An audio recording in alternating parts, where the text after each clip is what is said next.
July August গণ অভ্যুত্থানে শহীদ ও আহতদের বিষয়ে জুলাই অধিদপ্তর নামে একটি পৃথক অধিদপ্তর করার সিদ্ধান্ত নিয়েছে সরকার। এর আওতায় অভ্যুত্থানে নিহতদের শহীদ ও আহতদের যোদ্ধা হিসেবে স্বীকৃতি দেবে সরকার। মুক্তিযুদ্ধ বিষয়ক মন্ত্রণালয়ের উপদেষ্টা ফারুকী আজম সাংবাদিকদের এ তথ্য জানিয়েছেন।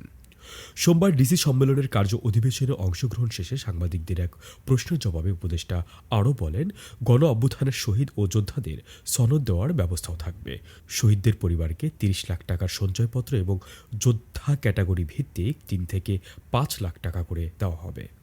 এছাড়াও যোদ্ধাদের মাসিক ১৫ ও ২০,০০০ টাকা করে ভাতা দেওয়া হবে। তিনি বলেন, ক্যাটাগরি ৩-এর যোদ্ধারা পুনর্বাসন ও সরকারি চাকরিতে অগ্রাধিকার পাবেন।